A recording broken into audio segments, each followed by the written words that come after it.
Hi y'all, welcome to the Command Center. We're going to be talking about moving from the junior varsity division into the varsity division. We're going to be doing this before the middle school state championships, which are on the 20th at Hopewell Middle School, and we all hope to see you there. So if you're moving to varsity from junior varsity, today's lecture is going to be super helpful. If that's not a transition that you're making, then I would recommend throwing something in the chat and moving to our breakout room to work with another one of our workers. Joyce Career is going to be talking about stuff to answer your questions over there in the breakout room. So if that interests you, just say something in the chat and we can get you moved up over there. Awesome. So when you're making the transition from junior varsity to varsity, there are a few things that you want to have mastered down pat before you even embark on that shift. So first is that you want to be using all of your speech time. If right now in the debate round you aren't using all your speech time and you aren't taking all your prep time, you're going to find varsity pretty challenging because varsity speeches are actually a little longer. Constructives are 5 minutes long and rebuttals are 3 minutes long. So if you're already struggling to find enough stuff to say in your speeches, it's going to be even harder to do that in varsity. So that's one of the things you want to keep in mind is that you need to make sure that you are using all of your speech time. That way you are presenting as many arguments as you can and in good quality. Next, you want to make sure that you are always doing an impact overview. In every round, you want to make sure that you are breaking your impacts into magnitude, risk, and time frame, or Mr. T. And you want to make sure that you are using, you want to make sure that you're using those overview worksheets that we provide in the packet, or you are giving an overview that's of a similar structure. And the way you want to structure an overview is just by saying, like, our impact is more important than their impact, specifying those impacts, and then explaining why your impact is more important in terms of magnitude, risk, or time frame. And that's how you convince the judge that your side is more important in the debate round. So that's why you need to do that. Another thing that you want to make sure that you're doing is you want to make sure that you are answering every argument in the debate round. So you want to make sure that you are, first of all, you have to write down all the arguments so that way you know what the other team said so you can answer it. The varsity division has a larger amount of arguments, so it's going to be even more important for you to know what the other team said. Because if you aren't paying close attention to everything that the other team said, you're going to be quite lost if you're in the middle of a round. So that's one thing that I would keep in mind when you go into varsity, is to make sure that you have all your flowing in order. So there are a couple of new things when you get to the varsity division, and I've alluded to some of them. One is that you have the longer speech times. Again, you have 5-minute constructives and 3-minute rebuttals. So that means that you're going to have a larger amount of time to fill when you're speaking. Second is that you're going to have better judging. So you're going to have almost exclusively judges who have debated previously, either in high school or in middle school, and maybe even in college, and you're going to have people who are a lot more familiar with the technicalities of debate. So that means a couple of things for you. One is that you can be more confident in making all the arguments that you want to make because you know that you're going to have judges who have already judged similar rounds or have a better sense of how debate works. However, that does mean that sometimes they have high expectations for the way that you're executing an argument. So these judges will know that you should be reading an impact overview, or they know that you should be making extensions and referring to the author when you're extending evidence. So there are a lot of things that highly experienced debaters will expect of you when you're getting judged by them, but that doesn't mean that you should be intimidated because they are, at the end of the day, going to evaluate the debate round based on the things you say and not on the things that they think you forgot. So that's one thing that I would keep in mind. Next, and most importantly, you have a lot more arguments to handle in the varsity division. So in the varsity division, not only do you have multiple affirmatives, you have 3 of them this year. Not only do you have even more advantages, so all of those apps have 2 advantages. You also have a ton of disadvantages. You have exactly 5. And not every disadvantage applies to every app. So that's one thing you're going to want to keep in mind when it comes to all the disadvantages. You're also going to have let's see, there's going to be room for this here. You're going to have 1 critique, and you're going to have 1 counter plan. This counter plan does not apply to every app as well, so that's just another thing to keep in mind, but this critique will. So one thing that I would recommend that you do, and we're going to break this down a little further in just a minute, is I would recommend that before the middle school championship tournament, your strategy should be to have 1 affirmative, so one of these 3 apps fully prepped out. So that means highlighted, all of your 2AC blocks are made for all the arguments, and you're fully ready to go. Because even if you don't think you're going to encounter one of these arguments, you want to make sure that you are prepared for it as long as it applies to your affirmative. So you want to make sure that you have one, that you and your partner have one affirmative prepared in full, and you do a really good job with it. You're an expert on it. You also want to make sure, in my opinion, is I would recommend preparing 2 arguments on the negative side that apply to every affirmative. So that could be the manufacturing disadvantage, that could be the militarism critique. You have all of those arguments prepared and ready to go in full against every affirmative. You also want to make sure that you have at least one specific argument against each affirmative prepped out. So if it's the risk index affirmative, maybe that's the Saudi relations disadvantage. If it's the Mexico affirmative, maybe prepare the cartels disadvantage. So that's how I recommend doing it, making sure that you have one specific offensive argument prepared against each of the individual affirmatives, as well as 2 arguments that you can read against each AF. And then I would also recommend preparing some of the defense against each AF, or at least having it printed out and bringing it with you. The defense is a little bit less important than the offense because you won't have to write those Mr. T shells out. You won't have to be as familiar with the impacts, but that's something you should keep in mind. So now we're going to go through all the different arguments that you might encounter in a varsity debate round. Keep in mind, emphasis on might. I haven't seen all these arguments this year in the rounds that I've judged, and I know a bunch of judges who also haven't seen some of these arguments. So that's just something to keep in mind, is that even though we have an argument out, it doesn't necessarily mean that you'll debate against it, but it does mean that you need to be prepared in case you do. So the 3 affirmatives we have this year, we have one, I'm sure that you've read the risk index affirmative, and that comes with both a, let me just double check this, a human rights and stability advantage, human rights advantage, and a stability advantage. You also have number 2, the Taiwan affirmative.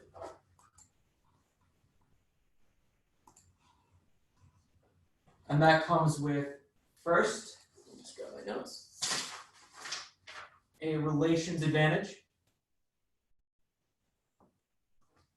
that deals with the relationship between the United States and China, and a war advantage that deals with the risk of war between the United States and China. And the last affirmative is the Mexico affirmative. I'll move this over here. And the Mexico affirmative has an advantage that is all about the collapse of Mexico, and an advantage that is all about war crimes in Mexico.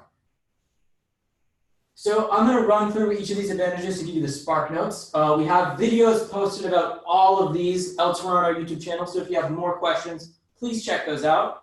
But with the risk index affirmative, the argument is that the United States should stop selling arms to high-risk clients. The advantages being 1, those clients can no longer interfere with human rights in their countries, and 2, stability. If we stop selling arms to specifically Saudi Arabia, then the region would remain much more stable. Next is the Taiwan affirmative. The advantage 1 being the relationship between the United States and China. If the United States stops selling arms to Taiwan, then relations between the United States and China would improve, and it would allow them to work together to solve more issues. The second being war. The argument here is that if the United States keeps selling weapons to Taiwan, that would risk a conflict between the United States and China because China does not want us selling weapons to Taiwan.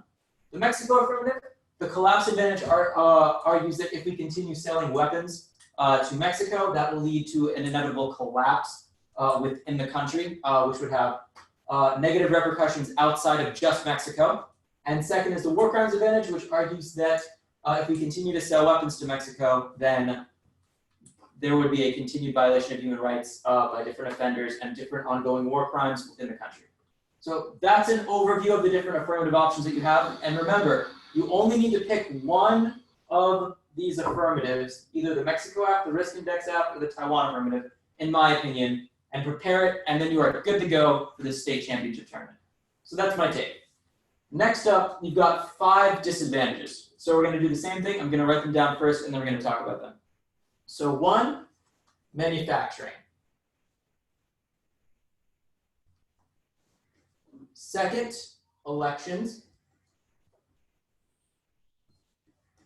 Third, we have the U.S.-Saudi relations DA. And please, if you have any questions about my handwriting, I know it could be a little better, don't feel free to ask in the chat. And then 4 would be the alliances DA. And then 5 is going to be the cartels DA. So I'm going to move this critique down a bit so you can read that. Okay, so only 2 of these disadvantages apply to every affirmative, and that's the manufacturing disadvantage and the elections disadvantage. The other ones have much more specific links. So the U.S.-Saudi relations DA applies to risk index. The alliances DA applies to the Taiwan AF. And the cartels DA applies to the Mexico AF. So if you are reading the Taiwan affirmative and someone decides to read the cartel's disadvantage against you, what you want to do in your 2AC is say, no link. They have read the link to a different affirmative. They have not proven a link to our plan. Here's why we don't link, give a little bit of explanation, and then move on to the next argument. Because they have read an argument that does not link to what you've said, and if they go for it, they have made a mistake. So that's just one thing to keep in mind. The only 2 DAs that link to every affirmative are manufacturing and elections, and you should make sure that you have an answer prepared for both of those disadvantages, no matter what affirmative you pick to use. So the spark notes for each one. Manufacturing argues that if the United States reduces the amount of arms it's selling to other countries, then that's going to hurt its manufacturing sector, which is going to have a negative effect on the United States' ability to lead the world. Next is the election disadvantage, which argues that a plan that would reduce arms sales would be popular. Because it's popular, Donald Trump would get reelected to office because people like him now, and that would have bad effects because of whatever Trump would enact when he's next in office. So that would be the elections disadvantage scenario. Again, there are more videos to supplement this material, so I would check those out instead of just relying on my SparkNotes versions. Next, we have the U.S.-Saudi relations DA, which argues that if the United States stops selling weapons or reduces the amount of weapons it's selling to Saudi Arabia, that would collapse the relationship between the 2 countries, and that would be bad. We have the alliances disadvantage, which argues that the United States, if it stops selling weapons to Taiwan, would hurt its relationships with other countries, or unlike Taiwan, non-countries, in Asia, which would be bad for various reasons. And the cartels disadvantage, which argues that if the United States stops selling weapons to Mexico, then the Mexican government would no longer be able to fight against the cartels, which would cause another list of bad impacts that would spill over into the United States. So those are the disadvantages. Again, I would make sure that you have 2 generic arguments that apply to every affirmative prepared. So maybe that's your manufacturing disadvantage as well as your election disadvantage. Or maybe it's also the one critique, which is the militarism critique. Now, critiques are pretty difficult, and I know that a lot of debaters have expressed hesitance about reading critiques because they know that judges hold them to a high standard when they do it, and they also haven't had a ton of familiarity with critiques. So I would recommend checking out the videos on our YouTube channel that handle the militarism critique. They are pretty thorough. What you want to think about a critique is kind of like a disadvantage plus a counterplan, which is just a proposed action. The way that a critique works is that you read a link which connects some assumption the affirmative has made to the impact, which explains why that assumption, the plan, or the affirmative made is bad. And then you present an alternative which offers an alternative way of thinking about the assumption that the affirmative made. So in this case, in the case of militarism, all of these affirmatives have assumed that the United States should still continue selling arms to some other countries. None of these affirmatives argue that the United States should stop selling weapons in its totality, or that the United States should stop using weapons at all.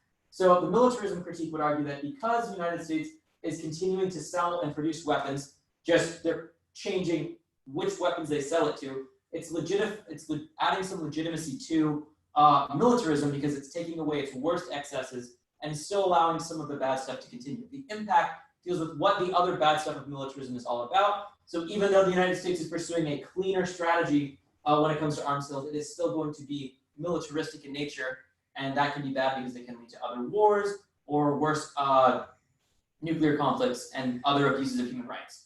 And then the alternative to that would have us perform a shift away from militaristic rhetoric and strategies. So that's what the militarism critique is in SparkNotes. Again, check out one of our other videos if you are more interested in that.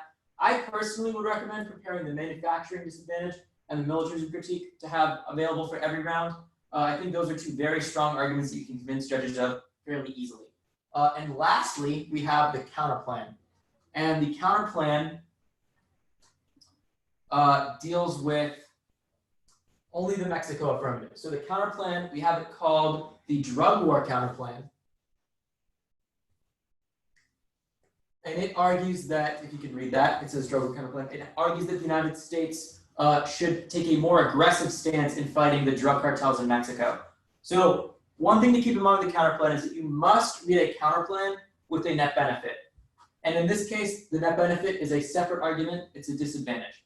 So the parts of a counterplan are: 1, counterplan text. So it's like a plan text, but it's for the counterplan.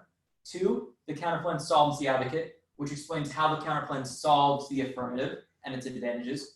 And next, the net benefit, which is what I was talking about with the cartel's disadvantage, which is why you should prefer the counterplan to the affirmative.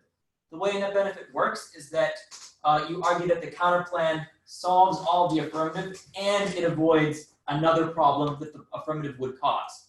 In this case, that's the cartel's disadvantage. So while the affirmative plan might solve 1 and 2 advantages, it then causes this disadvantage that your counterplan solves. And because the counterplan solves that, it's a better argument, and it's thus the reason why the judge should vote for your side.